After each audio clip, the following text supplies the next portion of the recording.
Hello everyone. I have decided to come back to India. Yes, मैं अपने देश अपने घर इंडिया वापस आ रहा हूँ एजुकेशन मिनिस्टर धर्मेंद्र प्रधान का रेजिग्नेशन मांगने के लिए। एक अभिव्यक्ति है, ना कि विदेशी ताकतों की साजिश। तो इसके बाद आप लोगों में से बहुतों ने कमेंट्स में इसके बारे में लिखा है और दीपके जी ने मुझसे राब्ता कायम की, मेरी उनसे बात हुई और उन्होंने ये डेटा मेरे साथ शेयर किया जो अभी मैं आपके साथ बांट रहा हूं। सोशल मीडिया हैंडल कॉकरोच जनता पार्टी सीजेपी ने मंगलवार को अपने प्लेटफॉर्म का पक्ष रहने के लिए 3 प्रवक्ता नियुक्त किए हैं। इसमें एक पत्रकार, फिल्म मेकर और एक पूर्व मैनेजमेंट कंसल्टेंट शामिल हैं। सीजेपी शिक्षा व्यवस्था में कथित नाकामियों को लेकर होने वाले प्रदर्शन से पहले अपनी पहुंच बढ़ाने की कोशिश कर रही है। अभिजीत दिपके द्वारा शुरू किए गए इस संगठन ने एक्स पर नियुक्तियों की घोषणा करते हुए कहा कि खोजी पत्रकार सौरभ दास सीजेपी के मुख्य प्रवक्ता होंगे, जबकि राजनीतिक रिसर्चर और फिल्म मेकर विजेता दहिया और पूर्व मैनेजमेंट कंसल्टेंट आशुतोष रांका जनता और मीडिया के सामने संगठन का पक्ष करेंगे। सीजेपी ने कहा, सीजेपी भारत के पॉलिटिकल डिस्कोर्स को बदलने के लिए कमिटेड है और इसे नेताओं की एक नई पीढ़ी लीड करेगी। सीजेपी की घोषणा के मुताबिक सौरभ दास ने लीगल, जुडिशियल और सोशल इश्यूज पर बड़े पैमाने पर रिपोर्टिंग की है और नवंबर 2025 में इंडिया गेट पर हुए एंटी पॉल्यूशन प्रोटेस्ट में लीडिंग रोल निभाया है। पार्टी ने कहा कि विजेता दहिया एक पॉलिटिकल रिसर्चर, लेखक और फिल्म मेकर हैं। उन्होंने कई यूट्यूब क्रिएटर्स के लिए रिसर्च और कंटेंट प्रोडक्शन पर काम किया है।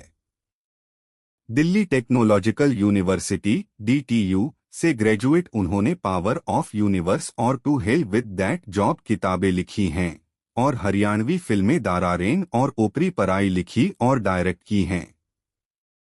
आईआईटी कानपुर और लंदन स्कूल ऑफ इकोनॉमिक्स के एल्यूमनस आशुतोष रांका ने पहले लंदन में मैकिन्से एंड कंपनी के साथ काम किया था। सीजेपी ने कहा कि वह पिछले साल भारत लौटे थे और तब से जयपुर में पर्यावरण, शिक्षा और युवाओं से जुड़े मुद्दों पर पब्लिक कैंपेन में शामिल रहे हैं, जिसमें एनईटी पेपर लीक विवाद से जुड़े मुद्दे भी शामिल हैं। ये नियुक्तियां अभिजीत के 6 जून को भारत लौटने से पहले हुई हैं। अभिजीत ने कथित एनईटी पेपर लीक और सीबीएसई सिस्टम में खामियों को लेकर केंद्रीय शिक्षा मंत्री धर्मेंद्र प्रधान के इस्तीफे की मांग करते हुए दिल्ली में शांतिपूर्ण विरोध प्रदर्शन शुरू करने की योजना की घोषणा की है।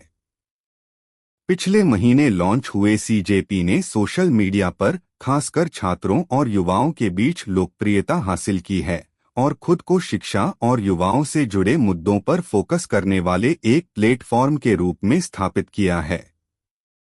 मुझसे एयरपोर्ट पर मिलो, ये मैसेज कॉकरोच जनता पार्टी के संस्थापक अभिजीत दीपके ने अपने समर्थकों को भेजा है। अभिजीत दीपके 6 जून को अमेरिका से लौटने वाले हैं। हालांकि भारत आने से पहले उन्होंने दावा किया कि मुझे आने पर गिरफ्तार किया जा सकता है। अभिजीत दीपके ने दिल्ली के जंतर मंतर पर प्रदर्शन का ऐलान किया है। उन्होंने सोशल मीडिया पर वीडियो शेयर करते हुए शिक्षा मंत्री धर्मेंद्र प्रधान से इस्तीफे की मांग उठाई है। उन्होंने कहा कि जिस तरह से बार बार परीक्षाओं में पेपर लीक के मामले सामने आ रहे, इस विफलता के कारण शिक्षा मंत्री धर्मेंद्र प्रधान को तुरंत इस्तीफा देना चाहिए। अभिजीत दीपके ने कहा कि वो शिक्षा मंत्री के इस्तीफे की मांग कर रहे। इसी को लेकर उन्होंने शांतिपूर्ण विरोध प्रदर्शन का फैसला लिया है। इसी को लेकर कॉकरोच जनता पार्टी के फाउंडर दिल्ली आ रहे हैं। उन्होंने कहा कि वो जंतर मंतर पर इस प्रोटेस्ट नेतृत्व करेंगे। उन्होंने ये भी कहा कि ये विरोध प्रदर्शन अहिंसक और संवैधानिक होगा। अभिजीत दीपके ने आगे कहा कि 6 जून को एयरपोर्ट पर उतरने के बाद वो पैदल चलकर पार्लियामेंट स्ट्रीट पुलिस स्टेशन जाएंगे। यहां वो जंतर मंतर में विरोध प्रदर्शन को लेकर औपचारिक रूप से अनुमति मांगेंगे।